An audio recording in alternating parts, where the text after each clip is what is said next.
नमस्कार साथियों, बहुत बहुत स्वागत है आप सभी का। सूफी काव्य धारा पढ़ रहे हैं भक्ति काल के अंतर्गत। ये हमारी 13वीं क्लास है और इसमें जो हमारे कुछ बचे हुए प्रमुख सूफी कवि हैं उनके बारे में बात करेंगे। कल कुछ कवियों को आपने देख लिया था, इससे पहले की क्लास में आपने सूफी या प्रेमाश्रय काव्य की विशेषताएं समझ ली थी।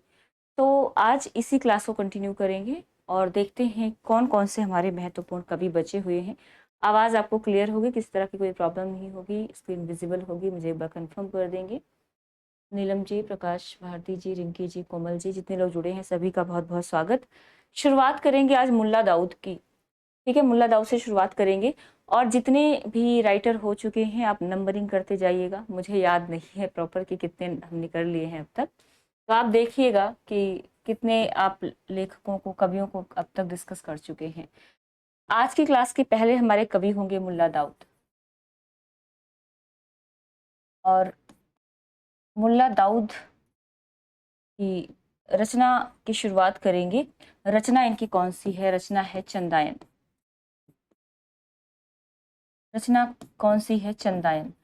अभी जो चंदायन है इसको चंदायन, चांदायन, कई बार आप चंदायन ना लिख के चांदायन लिखा हुआ पाते हैं। ठीक है, या इसी को लोर कहा जाता है, लोर कहा, या फिर इसी को लोर कथा कहा जाता है। लोर कौन है? लोरिक जो है इसका नायक है। ठीक है, नायक है लोरिक या लोर, उसके नाम पर इसको लोर कथा या लोर कहा गया है। इसके अलावा इसको चंदायन, चंदा कौन है?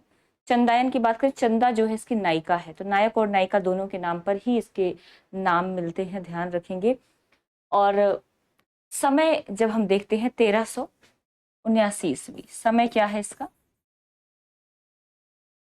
1379 ईस्वी इसका समय रचना काल माना गया है। तो समय भी याद रख लेंगे और ये अलग अलग नाम जो है उसको भी थोड़ा सा याद रख लेंगे। बात आती है कि इसको हम चंदायन या फिर लोर कहा क्यों कह रहे हैं। तो आपको एक बात समझ आ गई यहाँ से, चंदा नायिका का नाम है, लोर नायक का नाम है, तो इसको भी आप मेंशन कर लें। नायक कौन है? लोर या लोरिक। ठीक है, लोरिक देव, शॉर्ट में इनको क्या कह दिया जाता है? लोर कह दिया जाता है। और नायिका, नायिका है चंदा, और इन दोनों की है ये प्रेम कथा। यहाँ पर हम बात कर रहे हैं कि इनको लोरिक, ये जो चंदायन है इसका नाम जब पड़ा उससे पहले लोर कथा हुआ करता था, ध्यान रखेंगे।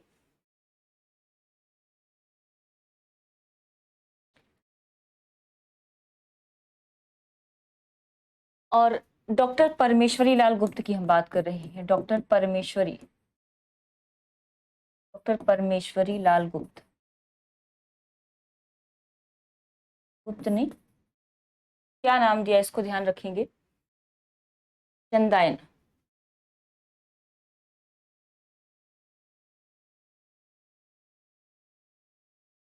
अब सवाल ये भी बनेगा फिर लोर कहा या लोर कथा किसने कहा? तो डॉक्टर माता प्रसाद गुप्त जी ने। ठीक है, डॉक्टर माता प्रसाद गुप्त, डॉक्टर माता प्रसाद गुप्त ने लोर कहा या फिर इसी को लोर कथा कहा।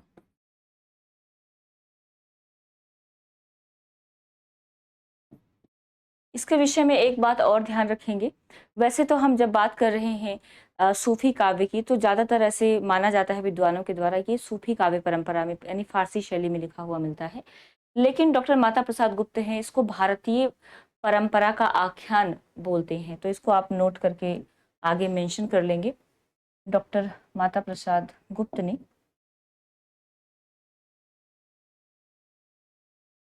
डॉक्टर माता प्रसाद गुप्त ने इसे भारतीय परंपरा का आख्यान,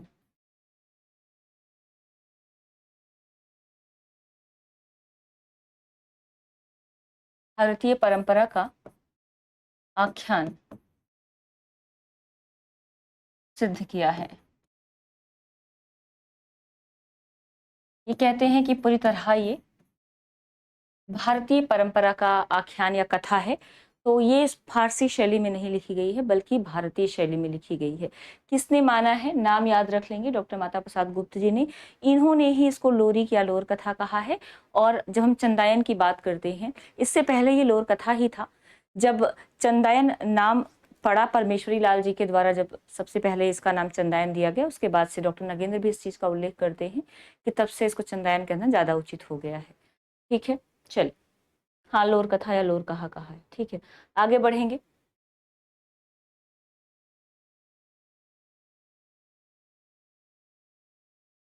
इसके कथानक की बात करें उससे पहले डॉक्टर राम कुमार, क्या हम, मुझे ऐसा याद आ रहा है कि शायद हम इसको कल पढ़ चुके हैं क्या? डॉक्टर राम कुमार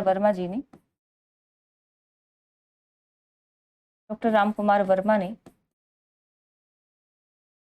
सूफी परंपरा की या सूफी परंपरा की प्रथम रचना इसको माना है। प्रथम रचना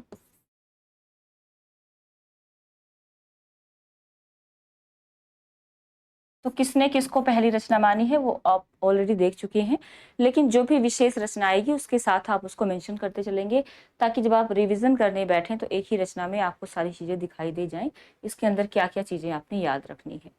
थोड़ी सी हम बात करेंगे इसका कथानक क्या कहता है। भाई, हम अब तक की रचनाओं में कहानियां पढ़ते हुए आ रहे हैं कि क्या है इसकी कहानी। तो ध्यान रखें, एक तो लोरिक देव और नायिका चंदा जो है, ज्यादातर सूफी काव्य परंपरा में पहले दर्शन यानी प्रथम दर्शन जन्य प्रेम जिसको कहते हैं, पहली बार में देखकर प्रेम हो जाना। तो नायक और नायिका के बीच, नायक नायिका का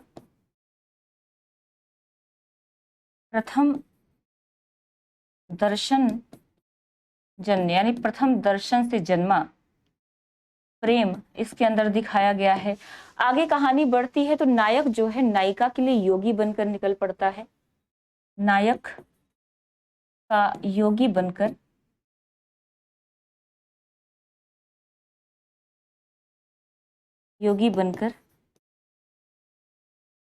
नायिका के लिए निकलना, नायिका को पाने के लिए कह सकते हैं, नायिका को पाने के लिए भटकना। ये सारी कहानियां जो है इसके अंदर दिखाई गई हैं। अब आगे क्या होगा? बहुत सारी बाधाएं, कहानी आगे बढ़ेगी। प्रेम के मार्ग में बाधाएं, और बाधाओं में सबसे इंपॉर्टेंट ध्यान रखेंगे, नायिका को नाग के द्वारा डस लिया जाना। नायिका को नाग द्वारा, नायिका को नाग द्वारा डसा जाना, ये सब घटनाक्रम है, ध्यान रखेंगे। शॉर्ट में कर रहे हैं तो बहुत ज्यादा डिटेल में नहीं, शॉर्ट शॉर्ट में लिखते हुए चलेंगे। जब कभी भी आप इसका रिवीजन करने बैठेंगे तो आपको स्टोरी जब पॉइंट में लिखा रहेगा तो आपको देखते ही समझ आ जाएगी क्या कहानी थी इसकी। ठीक है। और गारुणी के द्वारा, यानी गरुण होता है एक होती है गारुणी, तो गारुणी द्वारा उसे ठीक करना, यानी नायिका को ठीक कर दिया जाता है, ठीक करना, और दोनों का मिलन, दोनों का मिलन आदि घटनाओं का वर्णन इसके अंदर देखने को मिल जाता है।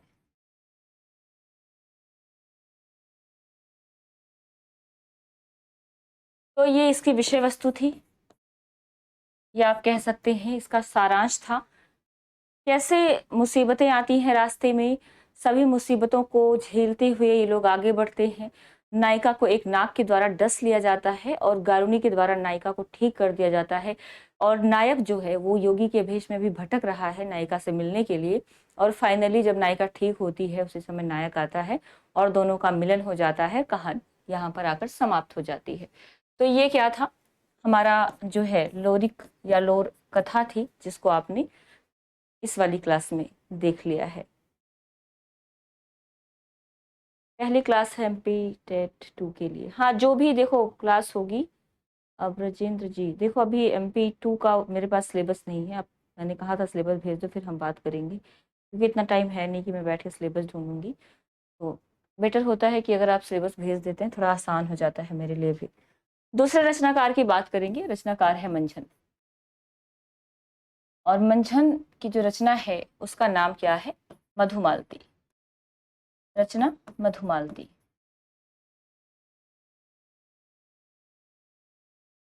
अच्छा, मधुमालती का समय क्या है? 1545 ईस्वी। 1545 ईस्वी में इसको लिखा गया। अब आप थोड़ा थोड़ा देख रहे होंगे, जैसे सब आगे बढ़ रहे हैं ऐसा लग रहा है मुगल काल तक पहुंचने वाले हैं, यानी भक्ति काल का जो मुगल काल आने वाला है, मतलब मुगल काल चल रहा है, लगभग उसी समय में ये रचनाएं सूफी काव्य भी रची जा रही है। सगुण काव्य परंपरा में आप पढ़ रहे होंगे तुलसीदास जी को। भाषा क्या है इसकी? अवधी। भाषा इसकी अवधि रहेगी, ध्यान रखेंगे। छंद जो इसमें प्रयोग किया गया है, दोहा चौपाई। इसके अंदर दोहा चौपाई छंद का प्रयोग किया गया है। और इंपॉर्टेंट बात नोट कर लेंगे, 5 चौपाइयों के बाद एक दोहा, वही कड़वक शैली जिसको कहते हैं। 5 चौपाइयों के बाद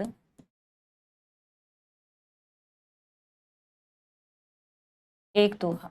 हम ये क्यों लिख रहे हैं? क्योंकि कई सारी ऐसी रचनाएं हैं जिसमें 7 चौपाइयों के बाद एक दोहा है, कई ऐसी रचनाएं हैं जिसमें 5 चौपाइयों के बाद एक दोहा है। तो यहाँ पर 5 चौपाइयों के बाद एक दोहे का प्रयोग किया गया है। हम बात करेंगे नायक कौन है इसके अंदर। इसका नायक ना कई बार पूछा गया है, ध्यान रखेंगे।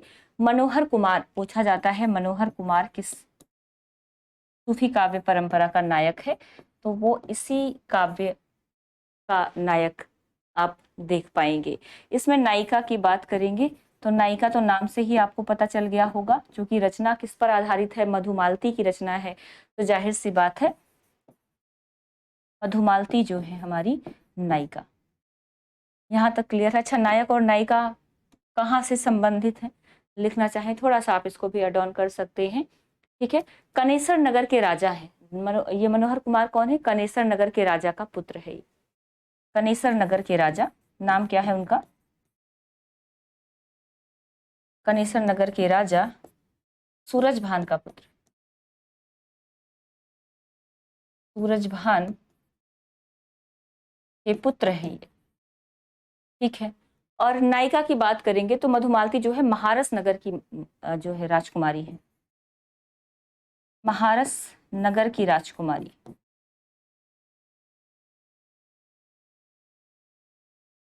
इसकी कहानी ना बड़ी इंटरेस्टिंग है, थोड़ी सी कहानी डिटेल में चलेंगे अभी। यहाँ पर एक और उपनायक नायिका का भी उल्लेख मिलता है, आप उनको भी ऐड कर लें, फिर कहानी जब आप पढ़ेंगे तो आपको समझ आएगा कि इनका क्या रोल है। उपनायक इसमें कौन है? ताराचंद। उपनायक है ताराचंद। और उपनायिका प्रेमा। मतलब इनकी भी प्रेम कहानी यहाँ पर हालांकि अधूरी है, ये प्रेम कहानी जो है अधूरी है।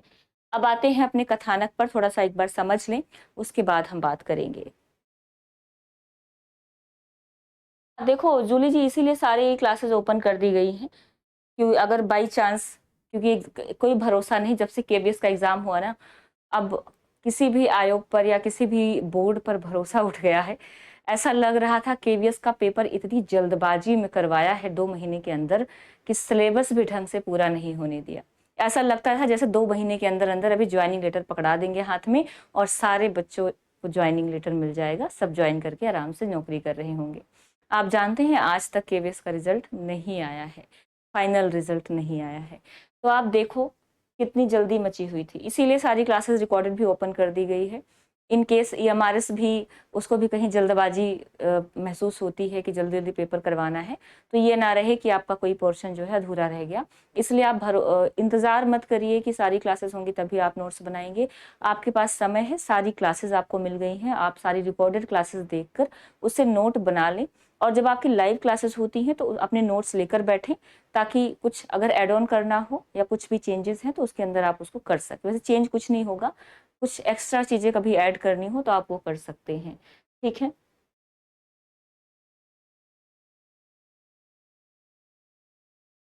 थोड़ा सा इस चीज को ध्यान रखेंगे, सीरियसली लेंगे इस बात को, क्योंकि पता नहीं है कब कौन कहाँ से कह दे भैया एग्जाम का डेट, एग्जाम की डेट जो है आ गई है।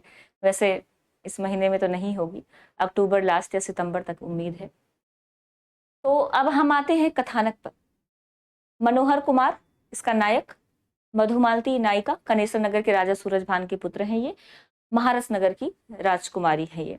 होता क्या है, होता ये है कि जो राजकुमारी है, पहले एक बार कहानी समझ लीजिएगा फिर उसके बाद कथानक में लिखवाती। राजकुमारी की चित्रशाला है। राजकुमार रात में सोए हुए हैं और जो अप्सराएं हैं वो अप्सराएं राजकुमार को उठाकर, राजकुमार को उठाकर ले जाती हैं कहाँ, राजकुमारी के चित्रशाला में। अब राजकुमार तो सोए हुए हैं, जब उनकी आंख खुलती है देखते हैं अपने सामने इतनी सुंदर राजकुमारी जो है, मतलब देखकर उनके कहते हैं प्रथम दर्शन से ही प्रेम हो जाता है।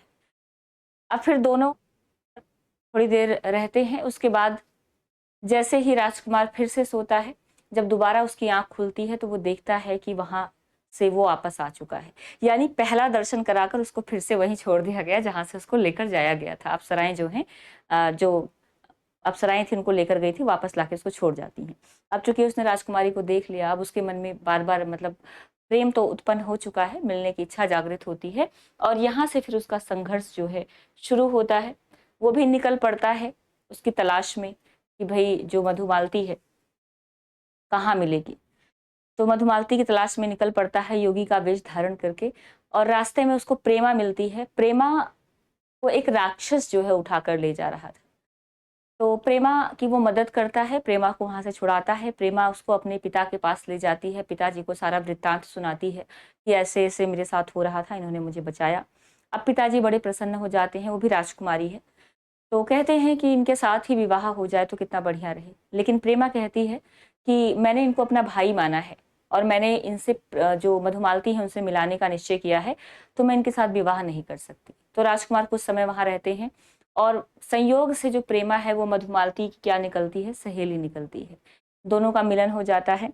अब दोनों का मिलन होता है तो जो मधुमालती थी उसकी मम्मी जो थी रूप मंजरी, वो देख लेती हैं दोनों को साथ में, और जो मधुमालती उसको श्राप दे देती है कि तुम पंछी हो जाओ। अब मधुमालती पक्षी बन जाती है और चिड़िया बनकर वो उड़ जाती है। अब चिड़िया बनकर उड़ती है तो चिड़िया भी बड़ी सुंदर थी, चिड़िया भी बहुत सुंदर बनी, उड़ते उड़ते गई, कहाँ पर पहुंची, तो ध्यान रखेंगे उड़ते उड़ते वो पहुंच जाती है ताराचंद के पास। ताराचंद उसको इतनी खूबसूरत चिड़िया देखकर उसको पकड़ने की कोशिश करता है, और फाइनली उसको लगता है कि ताराचंद जो है वो कहीं ना कहीं उसके प्रेमी से मिल रहा है, उसकी शक्ल जो है, उसका चेहरा जो है मिलता है, इसलिए वो रुक जाती है और ताराचंद उसको पकड़ लेता है। फिर मधुमालती जो चिड़िया के वेश में है सारी कहानी, अपनी प्रेम कहानी सुनाती है ताराचंद को, और ताराचंद उससे फिर ये कहता है कि मैं तुम्हें मिलवाऊंगा राजकुमार से। फिर वो लेकर निकल पड़ता है उस चिड़िया को, यानी उस राजकुमारी को ढूंढते हुए, और फाइनली वो लाकर राजकुमारी की जो माँ है उनको देता है। राजकुमारी की माँ कुछ मंत्र फूंक कर जल छिड़कती हैं और वापस से राजकुमारी अपने पुराने वेश में आ जाती है। तो यहाँ पर दोनों का मिलन हो जाता है। उधर प्रेमा और जो ताराचंद है, ताराचंद प्रेमा को एक दिन देखता है झूला झूल रही है, उसकी सुंदरता देखकर वही बेहोश हो जाता है। अब आचार्य शुक्ल जी कहते हैं कि ये कहानी यहीं तक मिलती है, यानी खंडित प्रति है, ये पूरी कहानी नहीं मिली है, लेकिन वो अंदाजा लगाते हैं कि आगे जाकर इन दोनों का भी विवाह हो गया होगा। तो ये जो कहानी मिली हुई है ना, ये आधी अधूरी कहानी है, पूरी कहानी नहीं है जिसको हम देखते हैं। तो फिर से हम कहानी पर आते हैं। कथानक इसका क्या है, आपने दो नायक और दो उपनायक नायिका देख ली है, ठीक है। चलिए, तो नायक का प्रथम दर्शनजन्य प्रेम,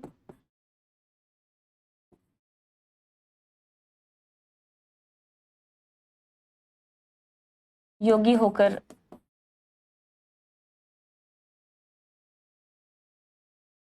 योगी होकर नायिका के लिए निकल जाना, नायिका को ढूंढना।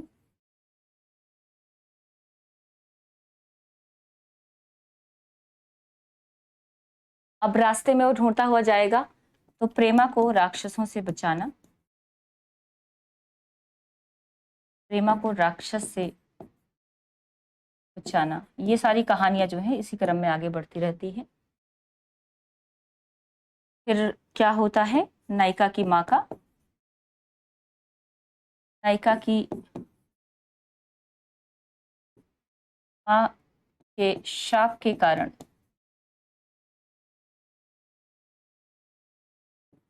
नायिका का पक्षी बनकर उड़ जाना,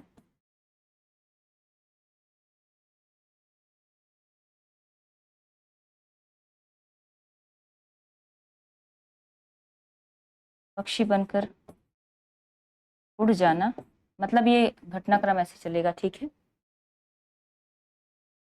ताराचंद का पक्षी को पकड़ना,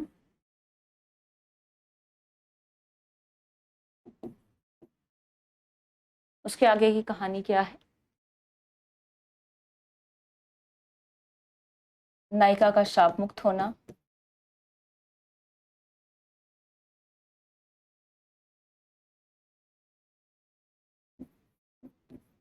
नायिका का जो है शाप मुक्त हो जाना, यानी अब वो शाप से मुक्त हो जाती है, उसकी माँ उसको मुक्त कर देती है जब वो वापस आती है। फिर दोनों का विवाह,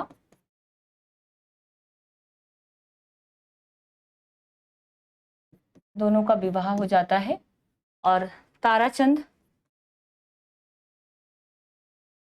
तथा प्रेमा में प्रेम।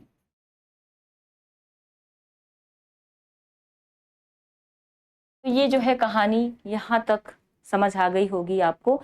एक चीज और ध्यान रखेंगे, इसमें पहला जो दर्शन होता है, यानी प्रथम मिलन किसके द्वारा कराया जाता है, प्रथम मिलन जो है अप्सराओं द्वारा,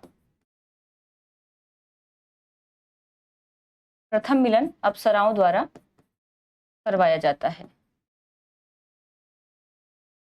यानी राजकुमार सोता है, सोचो कितनी अच्छी बात है, राजकुमार रात में सो रहा है, उसकी आंख खुलती है तो देखता है एक सुंदर महल में बैठा हुआ है, उसके सामने एक खूबसूरत सी लड़की है, और जब उसको ये सारे दृश्य देखकर थोड़ा आनंदित होता है और उसको पुनः नींद आती है, तो दोबारा जब उसकी आंख खुलती है तो वो देखता है कि वापस से वहीं आ गया। यानी अप्सराएं भी कितनी कह सकते हैं, मतलब क्या सूझी होगी उनको कि सोते हुए राजकुमार को राजकुमारी के दर्शन करा के वापस ले आई हैं। तो आप सोच सकते हैं कहानी कहाँ से कहाँ जा रही है। हाँ, तबीयत ठीक है, अब तबीयत ठीक है। फर्स्ट पेपर के लिए नई शिक्षा नीति, देखो मैं उस पर काम कर रही हूँ, ठीक है, मैं जल्दी ही 2-3 क्लासेस में हो जाएंगी,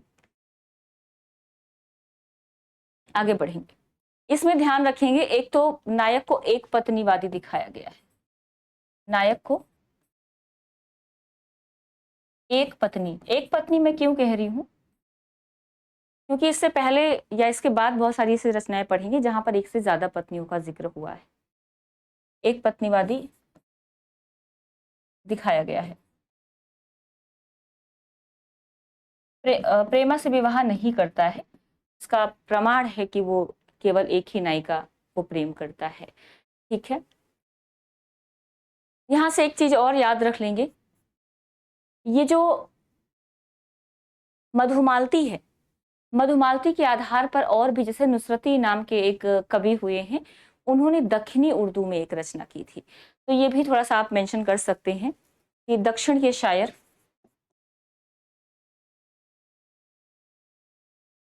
दक्षिण के शायर नसरती हैं, या कभी इनको नुसरती कहा जाता है, ध्यान रखेंगे। नसरती ने मधुमालती, ये इंपॉर्टेंट पॉइंट है, इसको नोट कर लेना,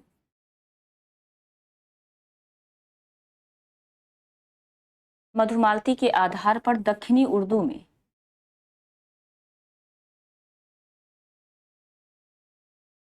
आधार पर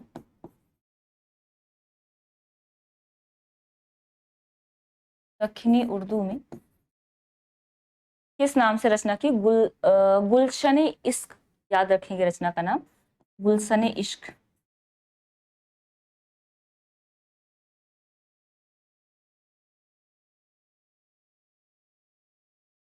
गुलशन इश्क नाम से एक प्रेम कहानी लिखी थी।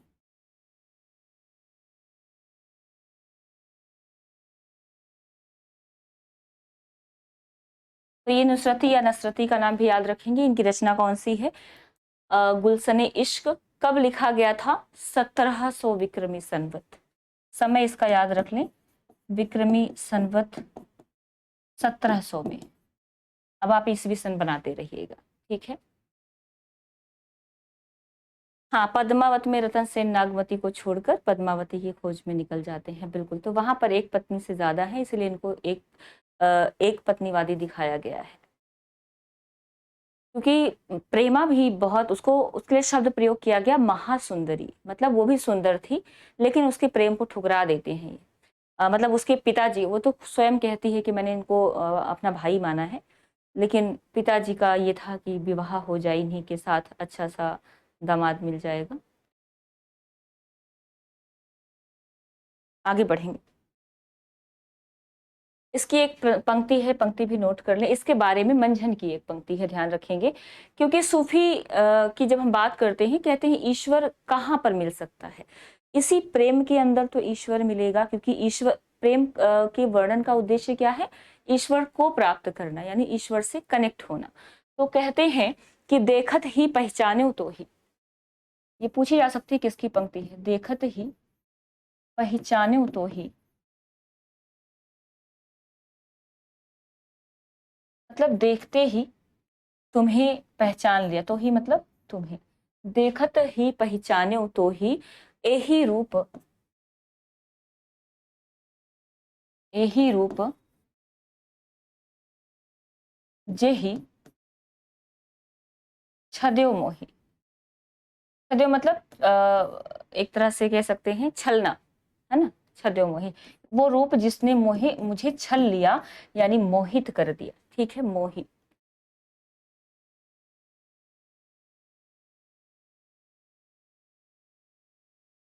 एही रूप बुत आहे छपाना, कहते हैं एही रूप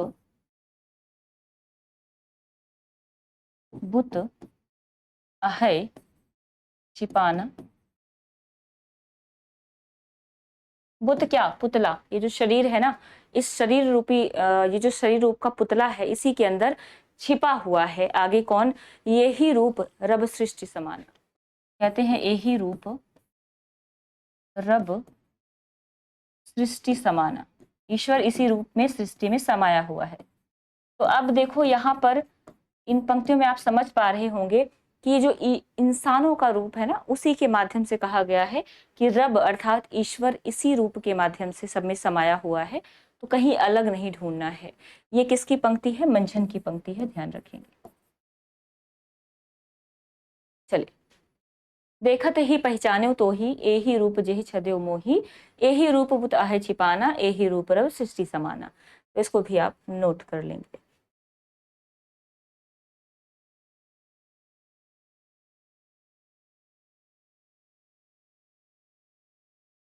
चलिए, क्लियर है यहाँ तक? आगे बढ़ेंगे और ये वाली रचना जो है यहाँ पर हम इसको समाप्त करेंगे। बात कर रहे हैं किसकी? नंददास की।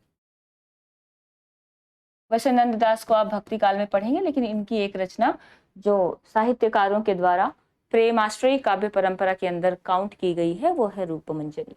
तो हम रचना कौन सी पढ़ने जा रहे हैं? रूपमंजरी। नंददास की जो रचना है रूपमंजरी, के बारे में आपने पढ़ा होगा। 1568 ईस्वी इसका समय, 1568 ईस्वी जो है इस रचना का समय माना गया है। इसकी भाषा क्या है? तो ब्रज भाषा है, ठीक है। ब्रज भाषा में ये रचना जो है की गई है। कहते हैं काव्यत्व की दृष्टि से ये अत्यंत प्रौढ़ रचना है। काव्यत्व की दृष्टि से अत्यंत प्रौढ़ रचना मानी गई है।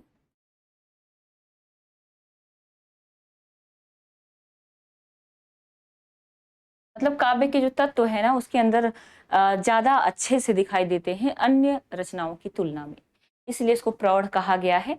इसका कथानक क्या है? इसको प्रेमाख्यान परंपरा में रखा गया है, ध्यान रखेंगे। इसकी नायिका है, एक मिनट मैं इसको थोड़ा सा नीचे कर देना चाहूंगी ताकि मैं नायिका के बारे में लिख लूं। नायिका कौन है इसकी, नाम से स्पष्ट हो गया होगा, रूप मंजरी। नायिका रूप मंजरी, और नायक यहाँ पर कौन है, तो नायक कृष्ण, नायक कृष्ण है। अब हम बात करेंगे कथानक की। कथानक में क्या है, तो ध्यान रखेंगे, जो नायिका है रूप मंजरी ये विवाहित है। इसमें कहा गया है सामाजिक मर्यादाओं का यहाँ पर अतिक्रमण किया गया है। अतिक्रमण करने में कोई संकोच नहीं किया है कवि ने। क्यों नहीं किया है, क्योंकि रूप मंजरी विवाहित है और एक दिन वो सपने में किसको देख लेती है, कृष्ण को देख लेती है। और कृष्ण को सपने में देखने के बाद उस पर मतलब कृष्ण पर मोहित हो जाती है। तो यहाँ पर एक विवाहित स्त्री का किसी अन्य पुरुष पर मोहित हो जाना कहीं ना कहीं सामाजिक जो एक दायरा है उसको खंडित करता है। इसलिए कहा गया है इन्होंने सामाजिक दायरे का अतिक्रमण किया है। तो इसको आप थोड़ा सा लिख सकते हैं, नायिका का सपने में कृष्ण को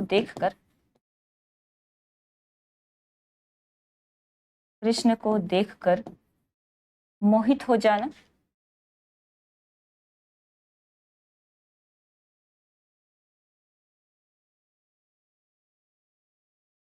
मतलब सपने में ही देखकर प्रेम हो जाता है, ठीक है। अपने प्रेम के लिए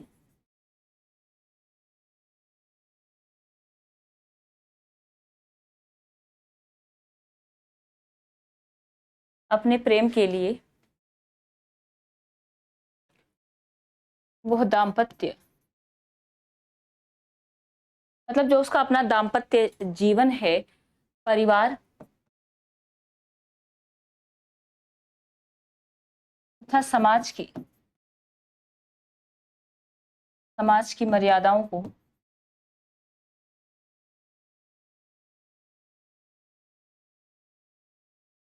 मर्यादाओं का अतिक्रमण करने में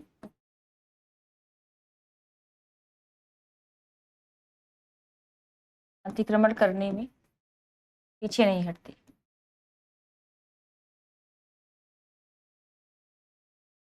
तो ये इसकी कुछ कथा वस्तु है, यानी सपने में देखकर कृष्ण से प्रेम कर लेना और फिर अपने प्रेम की पूर्ति के लिए, अपने प्रेम को पाने के लिए वो सामाजिक मान्यताओं का खंडन करती है। यानी हाँ, रूप मंजरी को भी डॉक्टर नगेंद्र को जब आप पढ़ेंगे तो इन्होंने रूप मंजरी को भी प्रेमाख्यान काव्य परंपरा में, यहाँ पे हम डॉक्टर नगेंद्र को फॉलो कर रहे हैं, ध्यान रखेंगे। डॉक्टर नगेंद्र ने इस रचना को नंददास को प्रेम सूफी काव्य परंपरा में इन्होंने, मतलब इसको आप नहीं कह सकते नंदा सूफी परंपरा में आ रहे हैं। इनकी ये रचना, चूंकि इसमें प्रेम की बात हुई है इसलिए इन्होंने इसको यहाँ पर रखा हुआ है, ठीक है।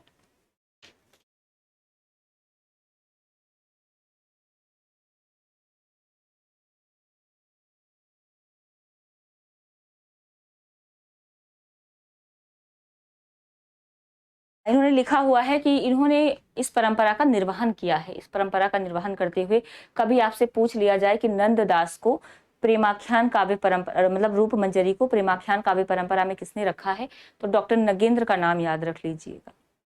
चलिए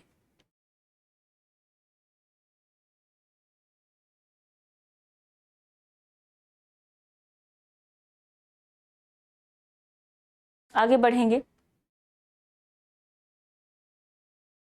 और अगली जो हमारी रचना है, रचनाकार है, हम बात करेंगे जटमल। अब देखो जैन परंपरा में जो काव्य लिखे गए उनको भी कई सारे ऐसे काव्य हैं जो जैन परंपरा के होते हुए भी प्रेमाख्यान परंपरा में आ रहे हैं। रीजन क्या है, जब हम प्रेमाख्यान की बात करेंगे तो पहली क्लास में आप ऑलरेडी समझ चुके हैं, प्रेमाख्यान मतलब ऐसे काव्य जिसके अंदर प्रेम की बात की गई होगी। तो जैन कवियों की रचनाओं को भी इसके अंदर शामिल किया गया है।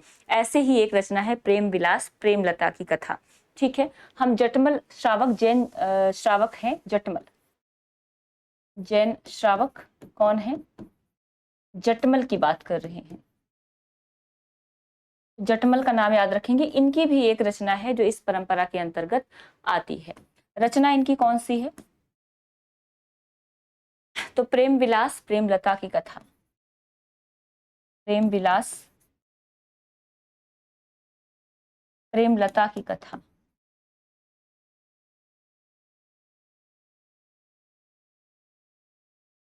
ठीक, रचना का नाम याद रखेंगे, रचनाकार का नाम याद रख लेंगे। समय क्या है? 1556 ईस्वी। 1556 ईस्वी जो है इसका समय है। एक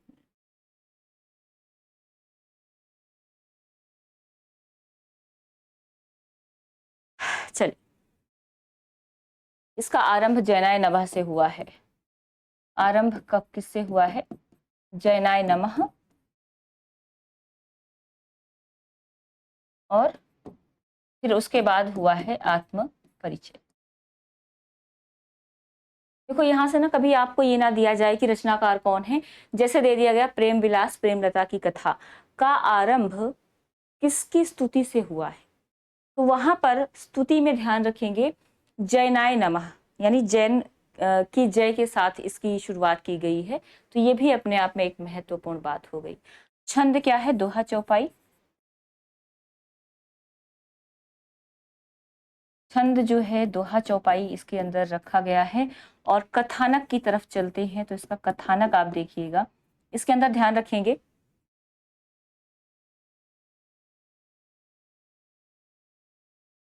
एक तो वही प्रथम दर्शन जन्य प्रेम,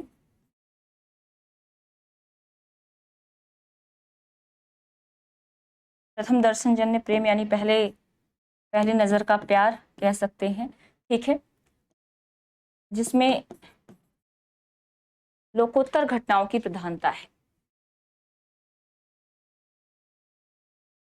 लोक से इतर आप कह सकते हैं, घटनाओं की प्रधानता।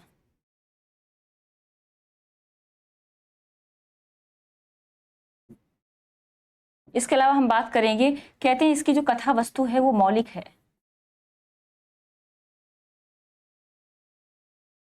तो कुछ काल्पनिक इसके अंदर नहीं दिखाया गया है।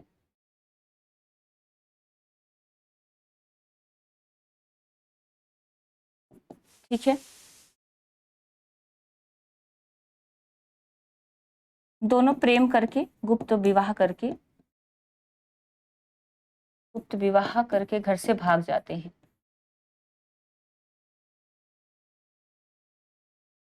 घर से भाग जाते हैं, ये इसके अंदर कथा है। मतलब छुप छाप के विवाह कर लेते हैं और उसके बाद किसी को पता ना चले, से पहले ही 9 2 11 हो गए। हाँ, जटमल की गोरा बादल की कथा भी है। जटमल गोरा बादल की कथा, लेकिन हम यहाँ जैन श्रावक जटमल की बात कर रहे हैं। ठीक है, आगे बढ़ेंगे। नारायण दास, अब देखो भक्ति काल के जितने सगुण काव्य धारा के कवि हैं उनकी कुछ कुछ रचनाएं डॉक्टर नगेंद्र जी ने एक दो ऐसी रचनाएं हैं जिसको इसके अंदर स्थान दिया है। ठीक है, हम बात कर रहे हैं छिताई वार्ता की। इनको तो आप जरूर याद रखेंगे क्योंकि सगुण काव्य धारा के कवियों के द्वारा जो रचनाएं की गई, अगर उसको प्रेमाश्रय काव्य में स्थान दिया गया है तो सीधे सवाल एक यही बन जाता है कि किसके द्वारा इनका उल्लेख किया गया है। ठीक है, इसलिए हम सबकी यहाँ पर बात कर रहे हैं, बात कर रहे हैं नारायण दास जी की। नारायण दास जी की भी रचना है, रचना का नाम है छिताई वार्ता।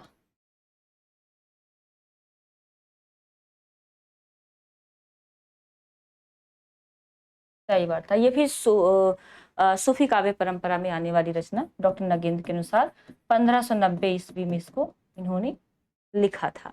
भाषा राजस्थानी मिश्रित ब्रज है इसकी। भाषा क्या है? राजस्थानी मिश्रित ब्रज।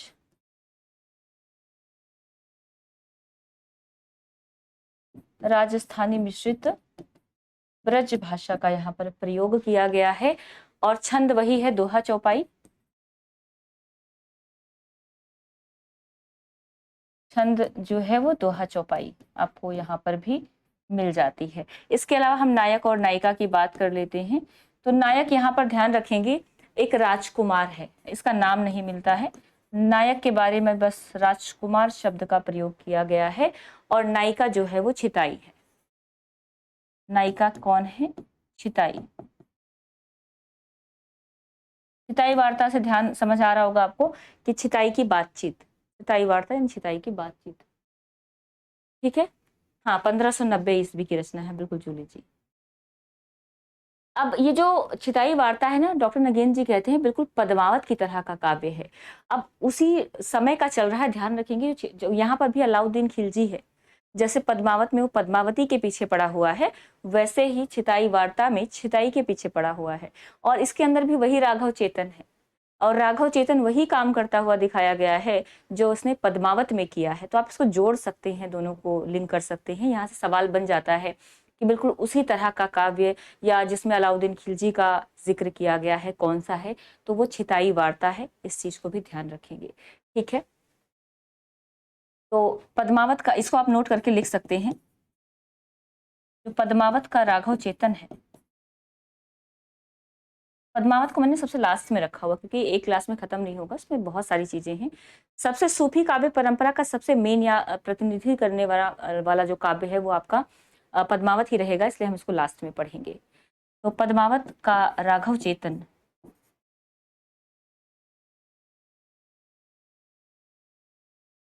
राघव चेतन इस काव्य में भी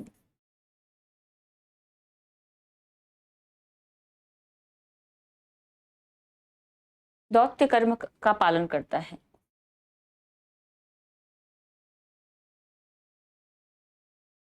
दौत्य कर्म का पालन करता है, यानी जो उसकी प्रवृत्ति है ना वो जाती नहीं है।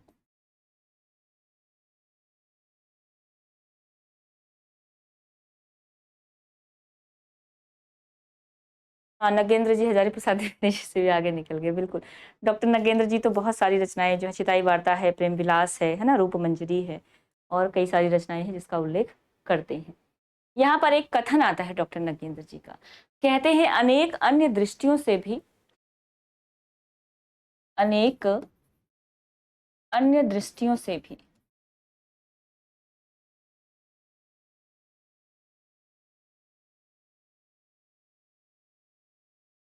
यह काव्य, कौन सा काव्य जिसकी हम बात, काव्य की नहीं, इस कथानक की, से भी इसका कथानक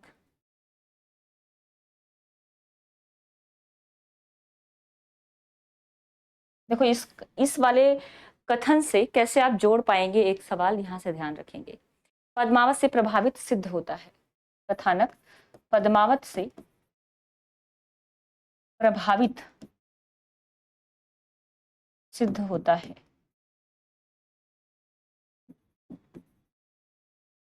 सिद्ध होता है, तो यहां से सवाल बनता है कि किस रचना का कथानक पद्मावत से प्रभावित माना गया है। तो आपको चार ऑप्शन देते हैं, चार रचनाएं दी जाती हैं, उसमें से आपने ध्यान रखना है, हम बात करेंगे छिताई वार्ता की। और ये कथन किसका है? डॉक्टर नगेंद्र का है, डॉक्टर नगेंद्र जी का कथन है। ठीक है, कथानक पर चलते हैं और कथानक के बारे में थोड़ी सी बात कर लेते हैं, कथानक इसके अंदर आखिर है क्या। तो नायिका जो है देवगिरी के राजा रामदेव यादव की पुत्री है। ठीक है, और वो ढोल समुद्रगढ़ के राजकुमार से प्रेम करती है। अब जब प्रेम करती है तो जाहिर सी बात है कि उसके अंदर बाधाएं आने वाली हैं, क्योंकि बिना बाधा के प्रेमाख्यान तो संभव है नहीं। तो बाधा उत्पन्न करने का काम कौन करता है? अलाउद्दीन खिलजी। अलाउद्दीन खिलजी दोनों के प्रेम में बाधा उत्पन्न करने की कोशिश करता है, लेकिन अंत में दोनों का मेल हो जाता है। तो इसको थोड़ा सा लिखेंगे, नायिका छिताई जो है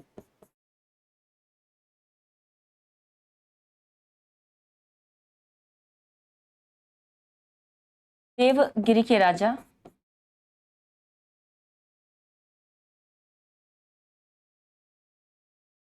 राजा रामदेव यादव, रामदेव बाबा नहीं है, ध्यान रखेंगे, रामदेव यादव है, रामदेव यादव की कन्या थी, रामदेव यादव की कन्या थी, जो ढोल समुद्रगढ़,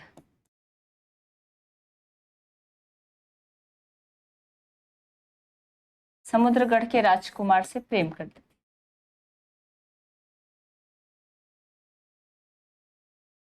राजकुमार से प्रेम करती थी।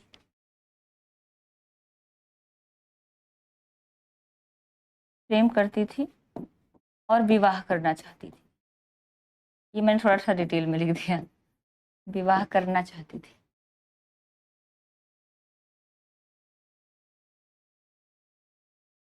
ठीक है, अब क्या होता है?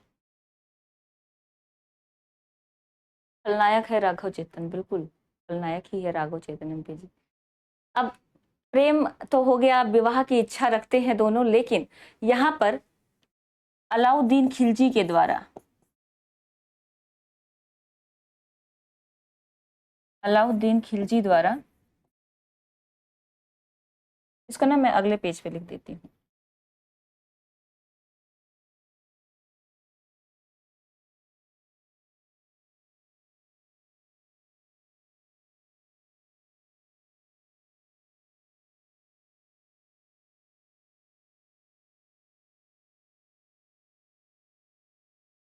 अलाउद्दीन खिलजी द्वारा दोनों के प्रेम में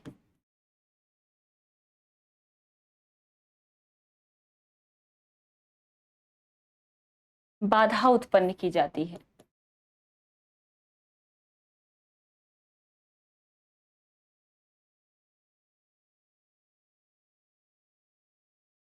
चलिए, अब दोनों के प्रेम में बाधा उत्पन्न करने का काम कौन कर रहा है? अलाउद्दीन खिलजी कर रहे हैं, ध्यान रखेंगे। और कवि ने यहाँ पर बीच बीच में, ये आपका कथानक हो गया है, कवि ने बीच बीच में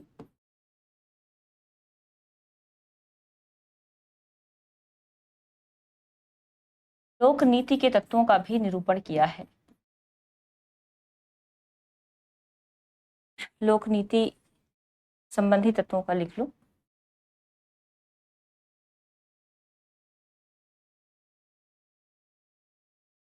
लोक नीति संबंधी तत्वों का ही निर्देश दिया है।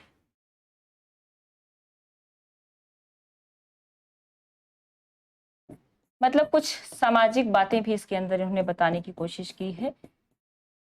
ठीक है, तो ये पूरी कहानी। अब यहाँ से ध्यान रखना है कि प्रेमाख्यान काव्य परंपरा के अंदर पद्मावत को छोड़कर ऐसा और कौन सा काव्य है जिसके अंदर अलाउद्दीन खिलजी, राघव चेतन का जिक्र मिलता है, यानी पद्मावत से प्रभावित रचना मानी जा सकती है जिसको।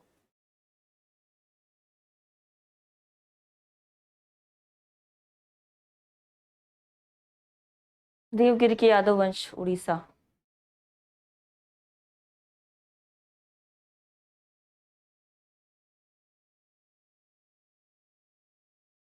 अब देखो, एक आलम कवि हुए, आलम की रचना भी पढ़ लेते हैं। आलम की रचना है एक माधवानल काम कंदला, ये भी प्रेमाख्यान काव्य परंपरा के अंदर आती है। बस इनकी रचना आप जानेंगे अगली क्लास में जब आप रीति काल में पहुंचेंगे, लेकिन यहाँ पर हम बात कर रहे हैं किसकी? कवि आलम की।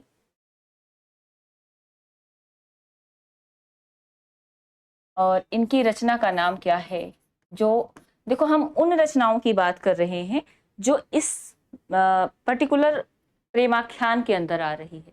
ठीक है, रचना कौन सी है? माधवानल काम कंदला।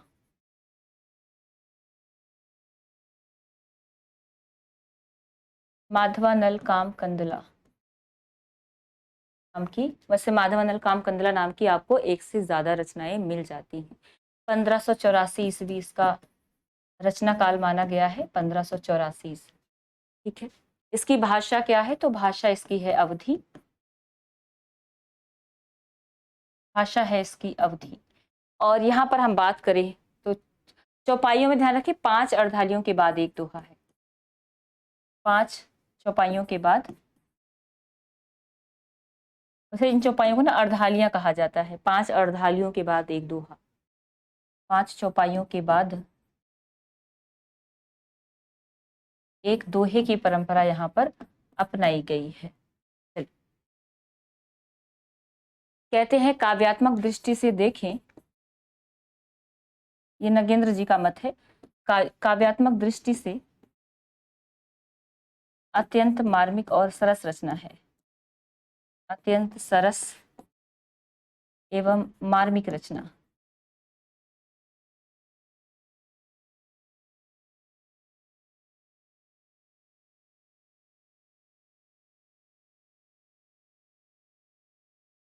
हाँ, इस नाम की काफी रचनाएं हैं, लास्ट में हम सारी रचनाएं एक साथ लिख लेंगे। इसका कथानक क्या है, थोड़ी सी कथानक की चर्चा कर लेते हैं।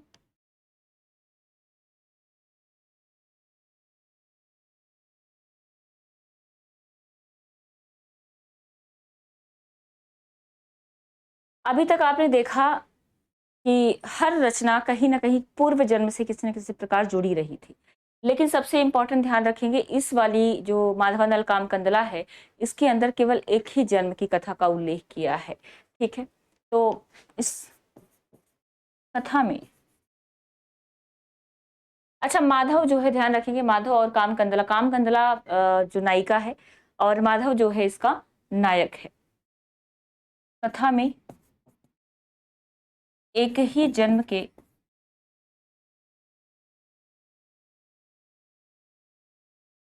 जन्म की घटनाओं का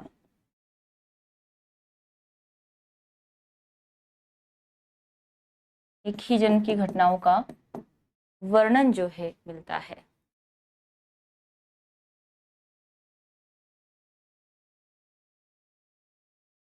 अगले पिछले जन्म से कोई लेना देना नहीं है, और माधव और कामकंदला की इसके अंदर कहानी है। गणपति चंद्रगुप्त, गणपति चंद्र नहीं है, गणपति है, ठीक है, गणपति चंद्रगुप्त जी। मैं देखो, इन्होंने कहा और मैंने भी गणपति चंद्रगुप्त ही मतलब बोल दिया। कुशल लाभ है, आलम है, गणपति है, कुशल लाभ है। कुशल लाभ की माधवानल कामकंदला चौपाई है, आगे हम रचना देख लेते हैं उसको भी। तो इसमें ये याद रखना है, इन दोनों की प्रेम कहानी है और माधव नायक है। आप लिखना चाहें तो लिख ली, तो नायक कौन है यहाँ पर? माधव। माधव कौन है यहाँ पर? नायक। ये जो माधव है यहीं तक याद रखेंगे, और कामकंदला कौन है? नायिका। आगे बढ़े।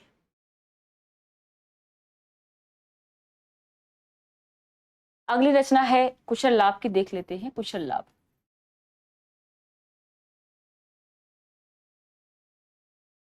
इन्होंने लिखा है माधवानल कामकंदला चौपाई।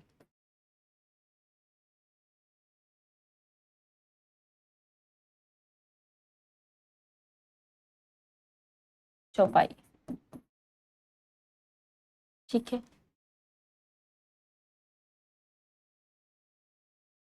कब लिखा इसको? 1556 ईस्वी में।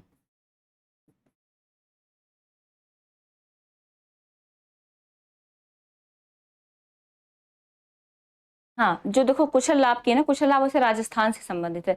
अगर आपने कुशल लाभ की कोई और रचना मुझे याद आ रही थोड़ी बहुत, आप नाम फटाफट से बता सकते हैं।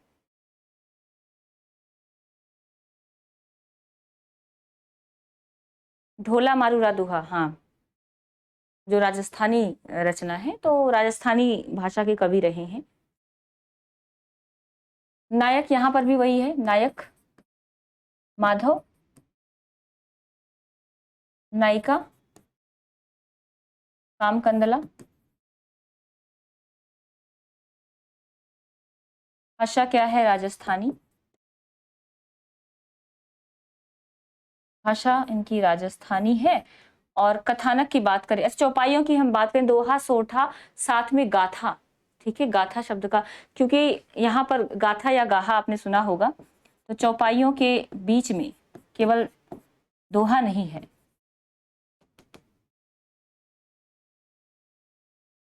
चौपाइयों के बीच दोहा, सोठा तथा गाहा का प्रयोग। गाहा, अच्छा, गाहा या गाथा किसका छंद है बताइएगा? मिलता है, हाँ, ढोला मारूरा दोहा। अब देखो, सेम रचना में माधवानल काम, जो माधवानल कामकंदला है, इससे पहले आपने जो रचना देखी उसमें केवल आलम ने केवल एक जन्म की कथा का उल्लेख किया था। अब यहाँ पर सेम रचना, सेम व्यक्ति के बारे में, सेम प्रेम कहानी है, लेकिन इन्होंने इसमें अनेक जन्मों की कथा का उल्लेख किया है। अनेक जन्मों की घटनाओं का उल्लेख। अब यहाँ पर कह सकते हैं ना, कवि की कल्पना। कहते हैं जहां न पहुंचे रवि वहां पहुंचे कवि। तो क्या कल्पना से क्रिएट किया जा सकता है, ये यहाँ पर देख सकते हैं कि घटना को कैसे एक जन्म से लेकर अनेक जन्म तक पहुंचा दी जाती है। अनेक जन्म की घटनाओं का यहाँ पर वर्णन किया गया है। चलिए ये थोड़ा सा आप लिख लेंगे। हाँ, अपभ्रंश का, बिल्कुल अपभ्रंश का, गाहा या गाथा जो है वो अपभ्रंश का छंद है।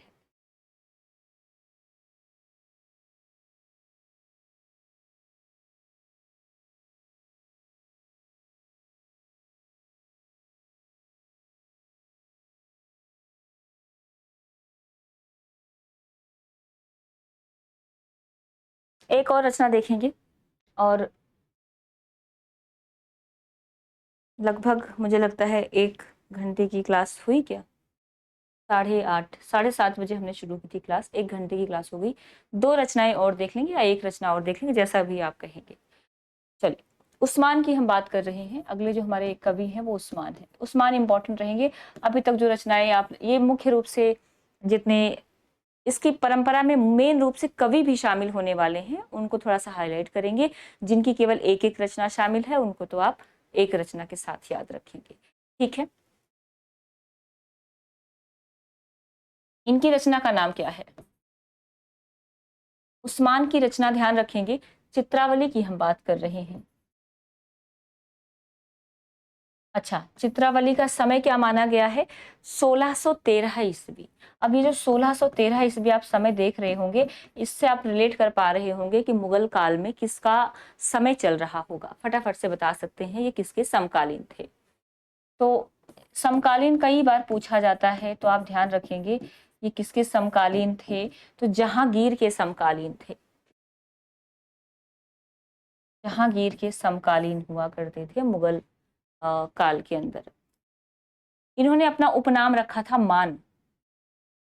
इन्होंने अपना उपनाम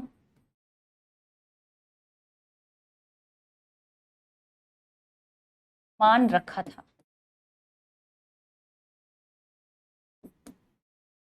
हाँ, चित्रावली 1613, बिल्कुल 1613 ईस्वी की रचना है। इसका नायक कौन है? सुजान। ये भी नायक बहुत पूछा जाता है, सुजान किस रचना का नायक है। और नायिका जो है चित्रावली, नायिका चित्रावली। चलिए, नायक सुजान और नायिका चित्रावली, ठीक।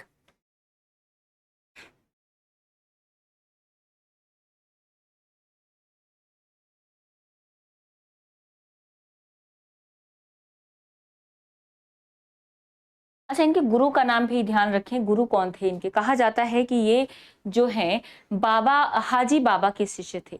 और ये जो हाजी बाबा है ये निजामुद्दीन चिश्ती की शिष्य परंपरा में आते हैं। इनके गुरु कौन है? थोड़ा सा मैं यहीं पर लिख देना चाहूंगी, आगे नहीं जाएंगे। इनके गुरु कौन है? हाजी बाबा। और ये हाजी बाबा इतने इंपॉर्टेंट क्यों हो जाते हैं? क्योंकि ये ध्यान रखें निजामुद्दीन, हाँ निजामुद्दीन, शाह निजामुद्दीन कर ले, शाह निजामुद्दीन चिश्ती।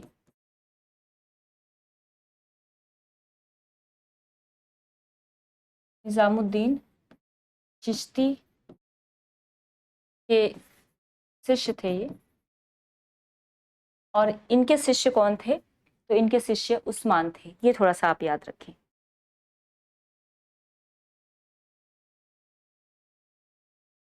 इन्होंने अपनी रचना का उद्देश्य क्या माना? तो ये भी इंपॉर्टेंट है।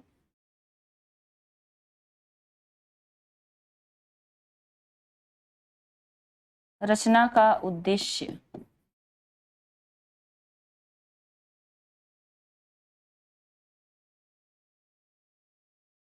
अमर होने की इच्छा।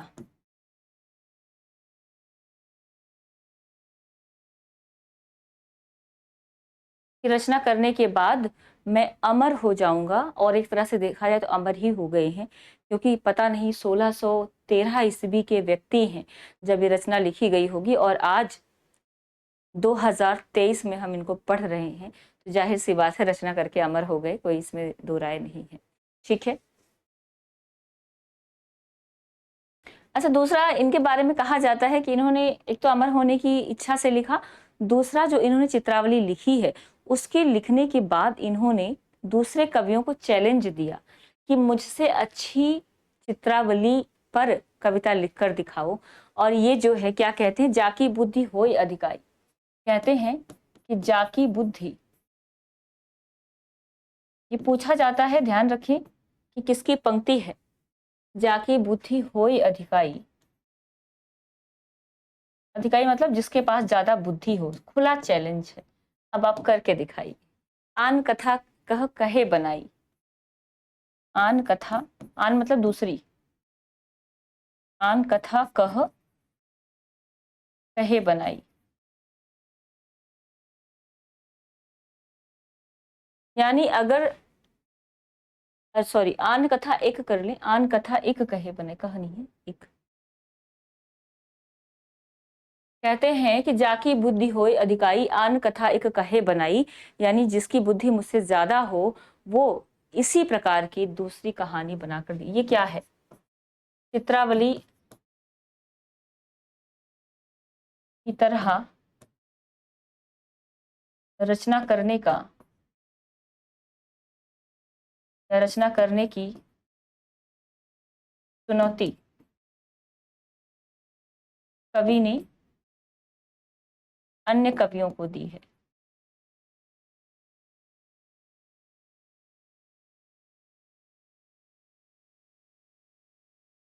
ठीक,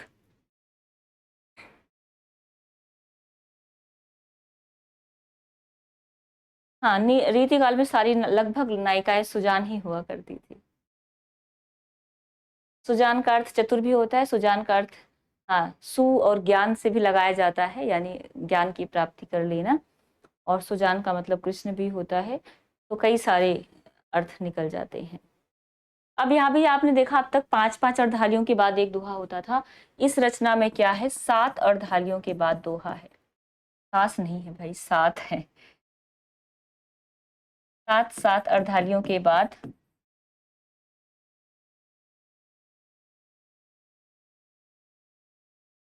7 अर्धालियों के बाद एक दोहे का प्रयोग इस रचना के अंदर देखने को मिल जाता है। ठीक है, चलिए कथानक की बात कर लेते हैं। इसके अंदर कथानक क्या है, और मुझे लगता है फिर उसके बाद आज की क्लास को यहीं पर वाइंड अप करेंगे। बाकी जो भी रचनाएं हैं उसका एक क्लास में और देख लेंगे। कहते हैं कि जो नायक है ना, उसकी उत्पत्ति होती है शिव जी के आशीर्वाद से। तो शिव के आशीर्वाद से, शिव के आशीर्वाद से नायक, नायक की उत्पत्ति होती है।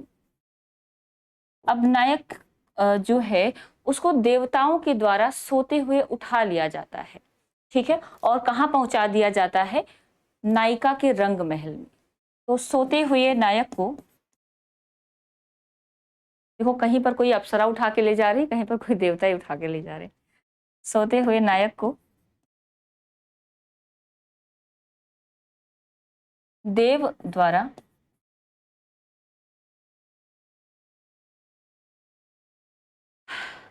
नायिका के रंग महल में पहुंचा देना,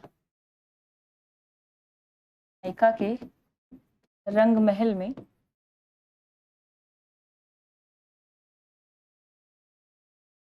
पहुंचाना, इस घटना का उल्लेख किया है। और प्रथम दर्शन से प्रेम,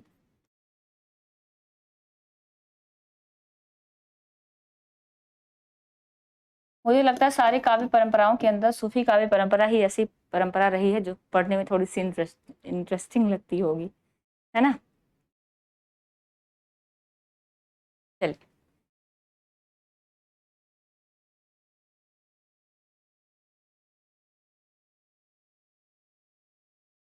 और उसके बाद कहते हैं कि इन दोनों का ना विवाह हो जाता है।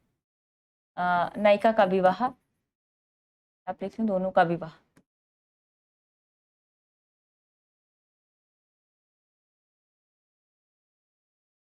और ऐसा कहा गया है कि नायिका के अतिरिक्त उस रंग महल में जितनी भी और सुंदर स्त्रियां थी उन सबका उद्धार किया गया। कहने का मतलब ये हो सकता है, उद्धार करने का मतलब कि उनसे भी विवाह किया गया। ठीक है, अब ये विवाह जो है नायिका से होता है, तो नायिका के पिता जो है इस विवाह का विद्रोह करते हैं। नायिका के पिता द्वारा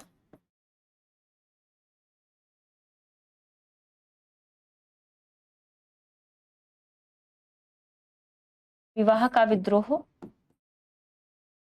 इसके अंदर दिखाया गया है कि भाई उनको पसंद नहीं आता है और विद्रोह कर देते हैं। लेकिन फिर धीरे धीरे कुछ परिस्थितियां बदलती होंगी, मान जाते होंगे, ये लोग निकल पड़ते हैं। और यहाँ पर ना समुद्री तूफान का भी जिक्र किया गया है। समुद्री तूफान आता है तो उसका भी वर्णन यहाँ पर कर दिया गया है।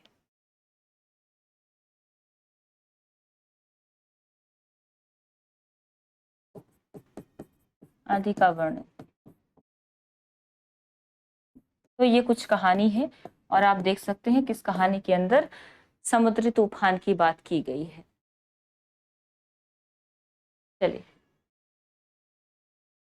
पद्मावत और चित्रावली में है, बिल्कुल। तो यहाँ पर आपने ये देख लिया है अब तक जितनी भी इम्पोर्टेंट रचनाएं थी। अभी और भी रचनाएं बची हुई हैं, यहाँ पे खत्म नहीं होती है रचनाएं। तो एक और इस पर क्लास करेंगे। इसके अंदर जो बची हुई रचनाएं हैं उन पर बात करेंगे। कुछ ऐसी रचनाएं होंगी जिनको हमें बहुत अंदर जाके नहीं पढ़ना है।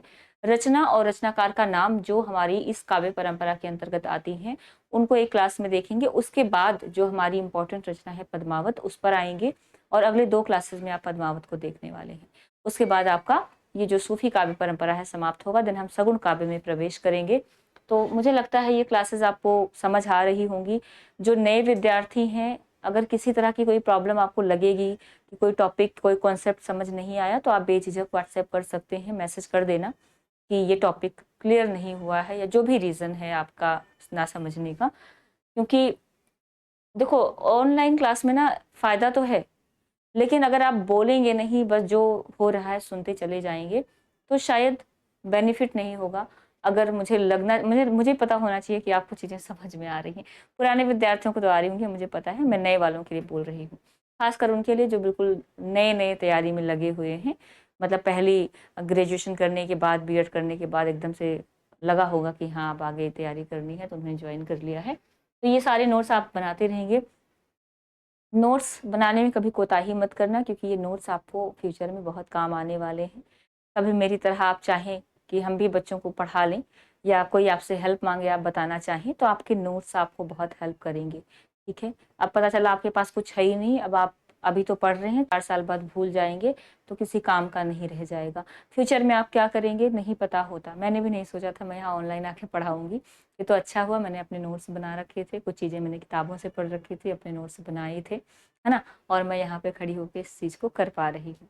तो आप भी जो भी काम करें आज के हिसाब से ना करें, 4 साल बाद का सोच के करें। चलिए, कहानियाँ मिलती जुलती हैं और स्टोरी अच्छी लगती है। आज के समय से कर्म अनुसार रचना करवा रहे हो क्या? नहीं, ये कोई क्रम के अनुसार रचना नहीं है। देखो, क्रम नहीं, आप क्रम मैंने सारे ईयर मेंशन करवा दिए हैं, आप चाहें तो क्रम से उसको अरेंज कर लें, वरना क्रम से कोई रचना नहीं। क्योंकि कोई कवि आप देख रहे सगुण में भी आएंगे, निर्गुण में भी आएंगे, तो यहाँ क्रम का कोई आपको फॉलो नहीं करना है। लास्ट में मैं ये जरूर बता दूंगी कि कौन कौन से जो प्योरली इसके अंदर आते हैं, यानी मेन रूप से सूफी काव्य परंपरा में आते हैं, उनको तो आपको याद ही रखना है। ठीक है, तो वो लास्ट वाली क्लास में, यानी कल वाली क्लास में बता दूंगी। चलिए, विनीता जी हमारे साथ आज बहुत सारे विद्यार्थी, नाम लूं क्या मैं सबके? चलिए, अनीता जी, आर के आनंद जी, जूली जी, विनीता जी, कृपाल जी, मलका जी, और सुमन जी, रिंकी जी, संध्या जी, अजय जी, दातार जी। पीडीएफ, हाँ पीडीएफ में भिजवाऊंगी, ठीक है। और हमारे साथ प्रकाश जी, जूली जी, मीना जी, स्वाति जी, एमपी जी, पाल सिंह जी।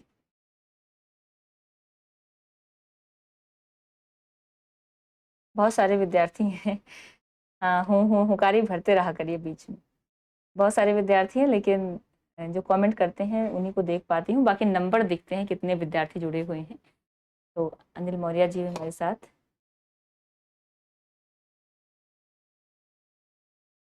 चलिए, दिलीप कुमार जी, हाँ दिलीप कुमार जी ने भी कमेंट कर दिया है, दिलीप। और रिंकी जी, संगीता जी, मनु जी भी हमारे साथ, मनु माथुर जी। हाँ, जो नए विद्यार्थी ना, कई बार आप कमेंट कर दिया करो, नाम दिख जाया करे, क्योंकि आप जुड़े होते हैं तो मैं नाम तभी देख पाती हूँ जब आप कमेंट करते हैं। कल की पीडीएफ भी डलवा दूंगी, ठीक है, आज की भी, कल की भी, परसों की भी, तीनों पीडीएफ चली जाएगी। तो बहुत बहुत धन्यवाद सभी का। मिलेंगे फिर अगली क्लास में, और जो बची हुई रचनाएं हैं उनके बारे में बात करेंगे। फिलहाल इस क्लास को यहीं पर समाप्त करेंगे। आर के आनंद जी कह रहे हैं, अभी कुछ दिनों से आपकी क्लास नहीं ले पा रहा हूँ, बीपीएससी में उलझा हुआ हूँ। अच्छा, पता नहीं क्या होगा।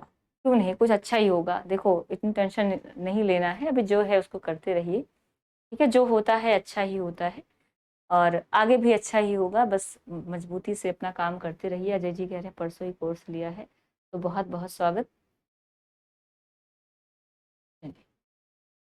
हमेशा पॉजिटिव थिंकिंग रखेंगे, पॉजिटिव थॉट रखेंगे तो पॉजिटिव ही होगा। जैसे कल किसी ने मुझसे पूछा, कल्पना जी ने शायद पूछा था, पेपर देने जाऊं या ना जाऊं। भाई ये तो कोई लॉजिक ही नहीं होता ना, पेपर तो देना है, पेपर क्यों नहीं देना है।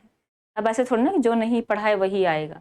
हमेशा पॉजिटिव होना चाहिए। नेगेटिव सोच के चलेंगे तो लाइफ में नेगेटिविटी ज़्यादा आती है। पॉजिटिव रहेंगे तो हमेशा पॉजिटिविटी आपके आसपास बनी रहेगी, पॉजिटिव ही होगा। ठीक, चलिए Swati ji good night. Sangeeta ji thank you, आपका भी। स्वतंत्र गुप्त जी बहुत दिनों के बाद क्लास में प्रेजेंट हुए। कुछ बच्चे ऐसे ना कभी कभी घूमते फिरते आ जाते हैं, वरना छोड़ो क्या पढ़ना।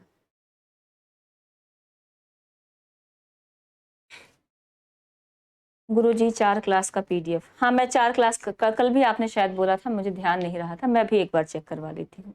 4 नंबर की क्लास का पीडीएफ आप बोल रहे हैं, मैं 4 नंबर की क्लास का पीडीएफ भी चेक करवा लेती हूँ। चलिए,